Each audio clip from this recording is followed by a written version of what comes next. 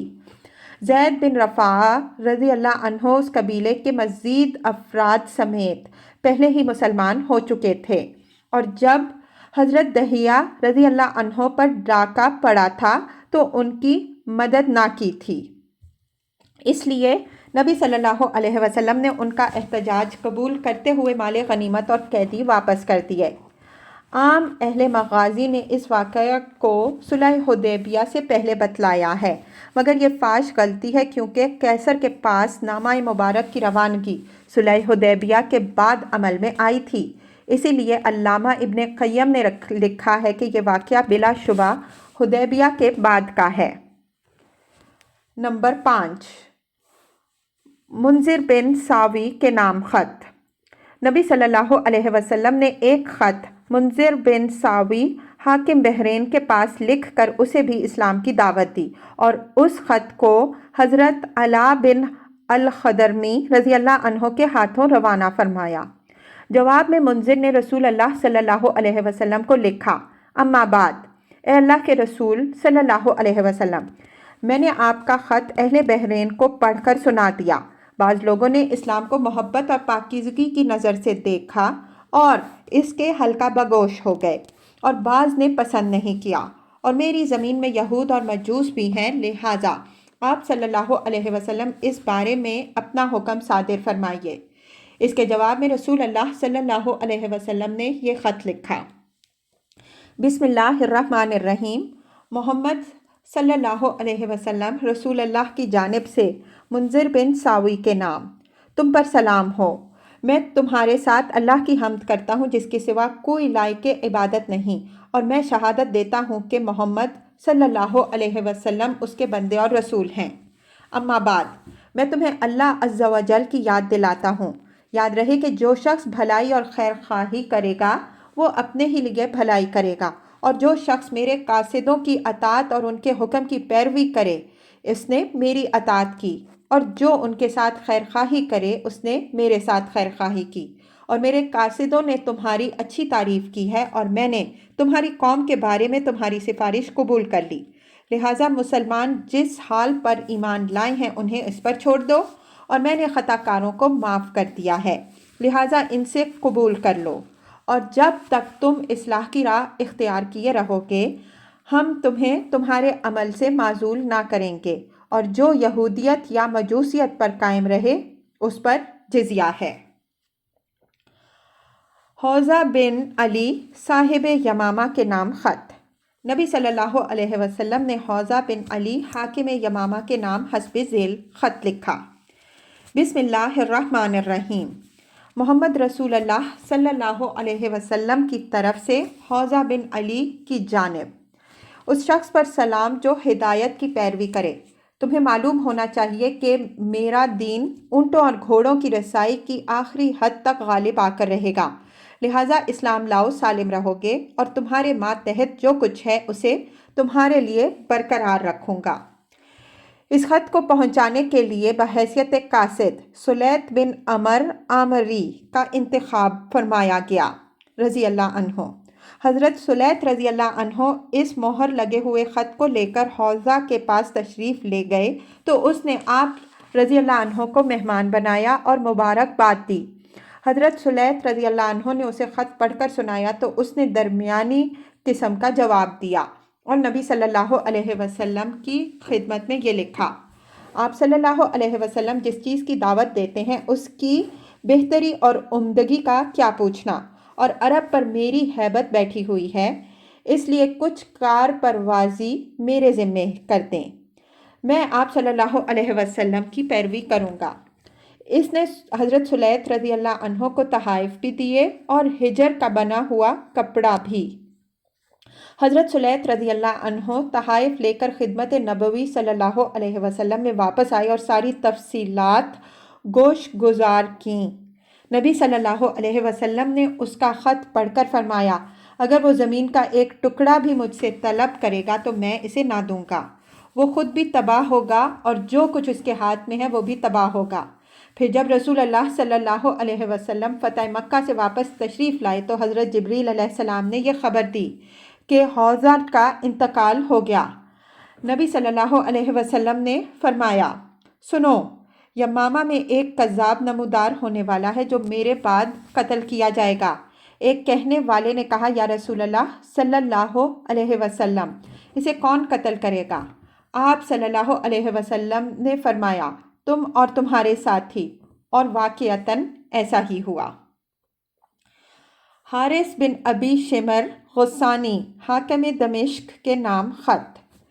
نبی صلی اللہ علیہ وسلم نے اس کے پاس ذیل کا خط رقم فرمایا، بسم اللہ الرحمن الرحیم، محمد رسول اللہ صلی اللہ علیہ وسلم کی طرف سے حارث بن ابی شمر کی طرف، اس شخص پر سلام ہو جو ہدایت کی پیروی کرے اور ایمان لائے اور تصدیق کرے، اور میں تمہیں دعوت دیتا ہوں کہ اللہ پر ایمان لاؤ جو تنہا ہے اور جس کا کوئی شریک نہیں، اور تمہارے لیے تمہاری بادشاہت باقی رہے گی۔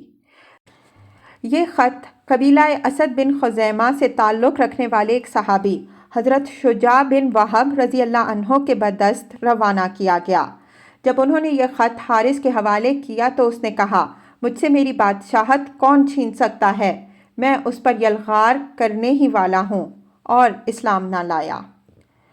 شاہ امان کے نام خط۔ نبی صلی اللہ علیہ وسلم نے ایک خط شاہ امان جعفر اور اس کے بھائی عبد کے نام لکھا۔ ان دونوں کے والد کا نام جلندی تھا۔ خط کا مضمون یہ تھا، بسم اللہ الرحمن الرحیم، محمد بن عبداللہ صلی اللہ علیہ وسلم کی جانب سے جلندی کے دونوں صاحبزادوں جعفر اور عبد کے نام، اس شخص پر سلام جو ہدایت کی پیروی کرے۔ اما بعد، میں تم دونوں کو اسلام کی دعوت دیتا ہوں، اسلام لاؤ سلامت رہو گے، کیونکہ میں تمام انسانوں کی جانب سے اللہ کا رسول ہوں، تاکہ جو زندہ ہے اسے انجام کے خطرے سے آگاہ کر دوں اور کافرین پر قول برحق ہو جائے۔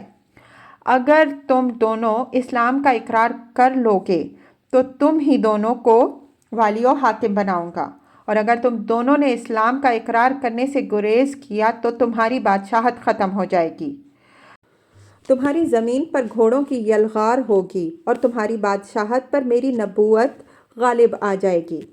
اس خط کو لے جانے کے لیے ایلچی کی حیثیت سے حضرت عمر بن عاص رضی اللہ عنہ کا انتخاب عمل میں آیا۔ ان کا بیان ہے کہ میں روانہ ہو کر امان پہنچا اور عبد سے ملاقات کی۔ دونوں بھائیوں میں یہ زیادہ دور اندیش اور نرم خو تھا۔ میں نے کہا، میں تمہارے پاس اور تمہارے بھائی کے پاس رسول اللہ صلی اللہ علیہ وسلم کا ایلچی بن کر آیا ہوں۔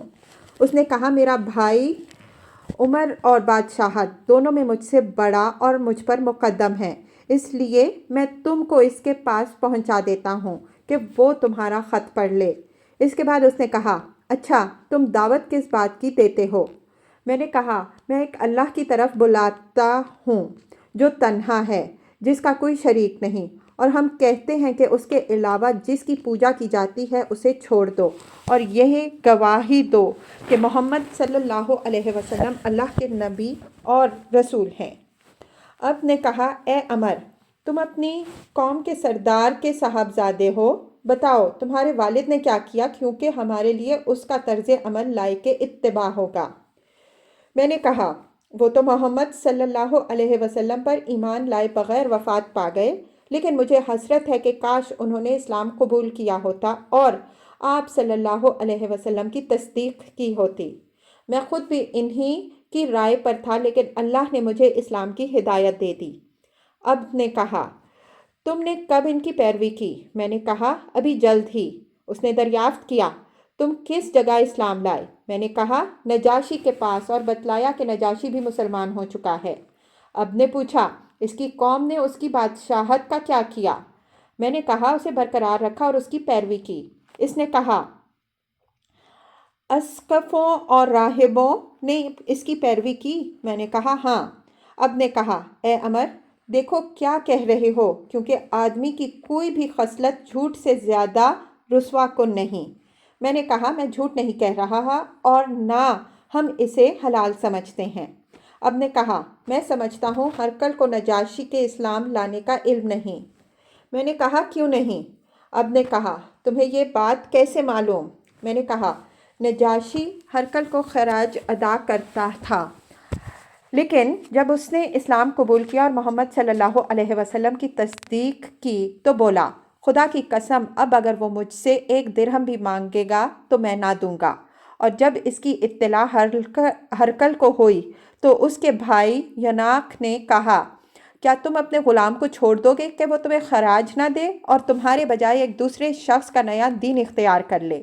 ہرقل نے کہا یہ ایک آدمی ہے جس نے ایک دین کو پسند کیا اور اسے اپنے لیے اختیار کر لیا۔ اب میں اس کا کیا کر سکتا ہوں؟ خدا کی قسم اگر مجھے اپنی بادشاہت کی حرص نہ ہوتی تو میں بھی وہی کرتا جو اس نے کیا۔ اب نے کہا عمر دیکھو کیا کہہ رہے ہو؟ میں نے کہا واللہ میں تم سے سچ کہہ رہا ہوں۔ اب نے کہا اچھا مجھے بتاؤ وہ کس بات کا حکم دیتے ہیں اور کس چیز سے منع کرتے ہیں؟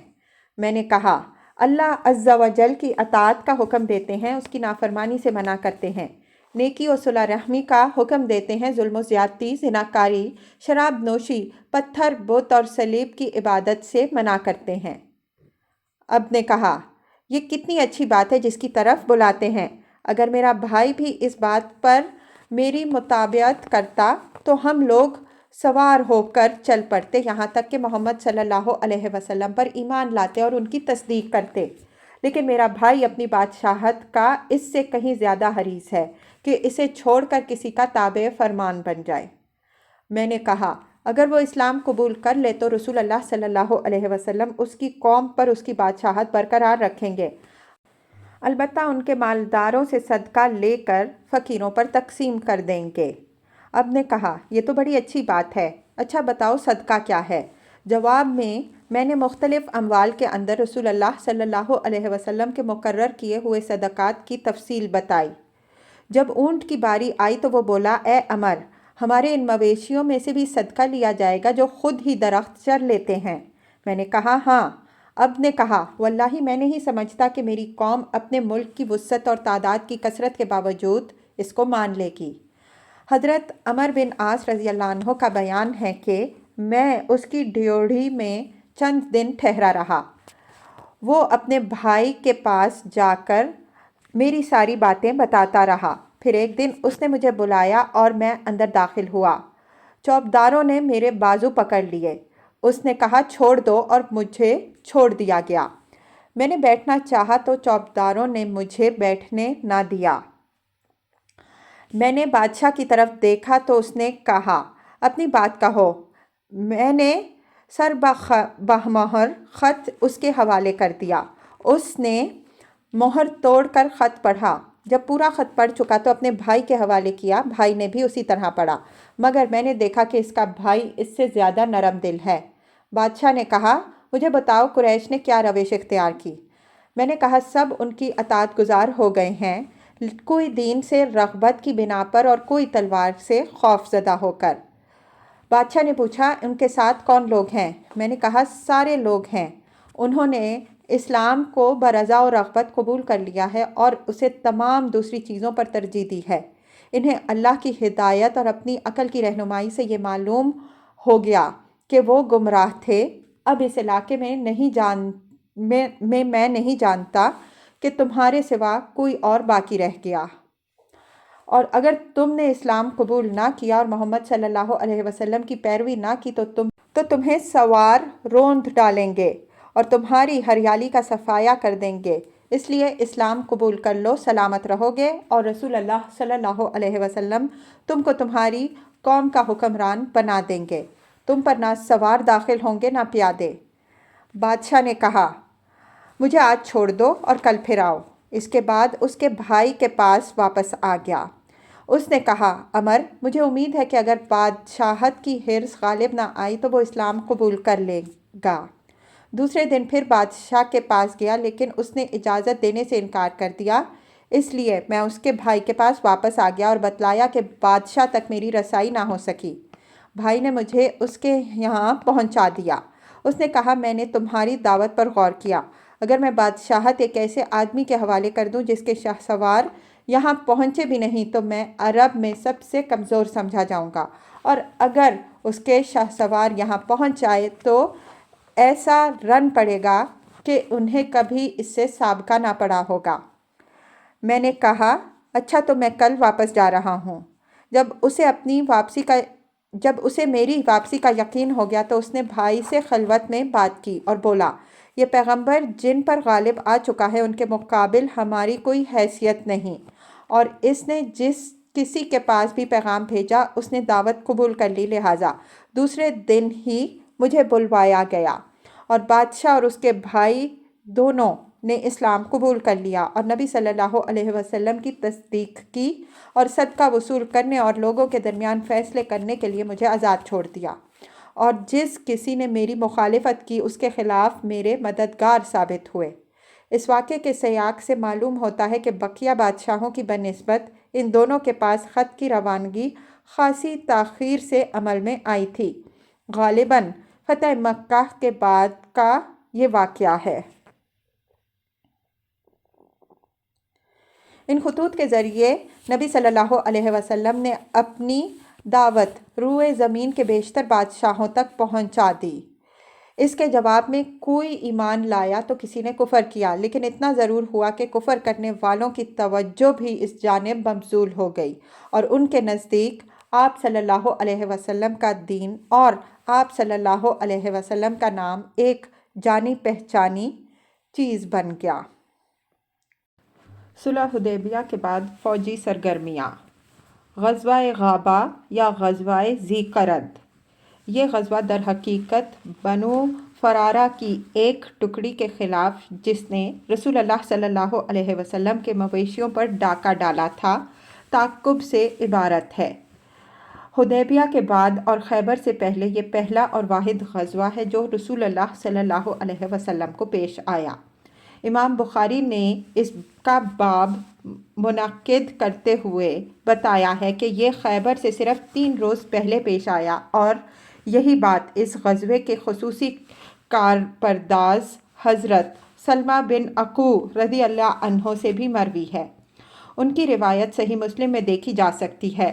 جمہور اہل مغازی کہتے ہیں کہ یہ واقعہ صلح حدیبیہ سے پہلے کا ہے، لیکن جو بات صحیح بھی میں بیان کی گئی ہے اہل مغازی کے بیان کے مقابل وہی زیادہ صحیح ہے۔ اس غزوے کے ہیرو حضرت سلمہ بن عقو رضی اللہ عنہ سے جو روایت مروی ہے ان کا خلاصہ یہ ہے کہ نبی صلی اللہ علیہ وسلم نے اپنی 2 دھیل اونٹنیاں اپنے غلام رباح رضی اللہ عنہ اور ایک چرواہے کے ہمراہ چرنے کے لیے بھیجی تھیں، اور میں بھی ابو طلحہ رضی اللہ عنہ کا گھوڑا لیے ان کے ساتھ تھا کہ اچانک صبح دم عبد الرحمن فرازی نے اونٹنیوں پر چھاپا مارا اور ان سب کو ہانک کر لے گیا اور چرواہے کو قتل کر دیا۔ میں نے کہا رباح رضی اللہ عنہ یہ گھوڑا لو، اسے ابو طلحہ رضی اللہ عنہ تک پہنچا دو اور رسول اللہ صلی اللہ علیہ وسلم کو خبر کر دو، اور خود میں نے ایک ٹیلے پر کھڑے ہو کر مدینہ کی طرف رخ کیا اور 3 بار پکار لگائی، یا صباحا، ہائے صبح کا حملہ۔ پھر میں حملہ آوروں کے پیچھے چل نکلا، ان پر تیر برساتا جاتا اور یہ رجز پڑتا جاتا تھا۔ انا ابن عقوی والیوم یوم الردیع، میں عقو کا بیٹا ہوں اور آج کا دن دودھ پینے والے کا دن ہے، یعنی آج پتہ لگ جائے گا کہ کس نے اپنی ماں کا دودھ پیا ہے۔ سلمہ بن عقو رضی اللہ عنہ کہتے ہیں کہ بخدا میں انہیں مسلسل تیروں سے چھلنی کرتا رہا۔ جب کوئی سوار میری طرف پلٹ کر آتا تو میں کسی درخت کی اوٹ میں بیٹھ جاتا، پھر اسے تیر مار کر زخمی کر دیتا، یہاں تک کہ جب یہ لوگ پہاڑ کے تنگ راستے میں داخل ہوئے تو میں پہاڑ پر چڑھ گیا اور پتھروں سے ان کی خبر لینے لگا۔ اس طرح میں نے مسلسل ان کا پیچھے کیے رکھا، یہاں تک کہ رسول اللہ صلی اللہ علیہ وسلم کی جتنی بھی اونٹنیاں تھیں ان سب کو اپنے پیچھے چھوڑ گیا، اور ان لوگوں نے میرے لیے ان سب کو آزاد چھوڑ دیا۔ لیکن میں نے پھر بھی ان کا پیچھا جاری رکھا اور ان پر تیر برساتا رہا، یہاں تک کہ بوجھ کم کرنے کے لیے انہوں نے 30 سے زیادہ چادریں اور 30 سے زیادہ نیزے پھینک دیے۔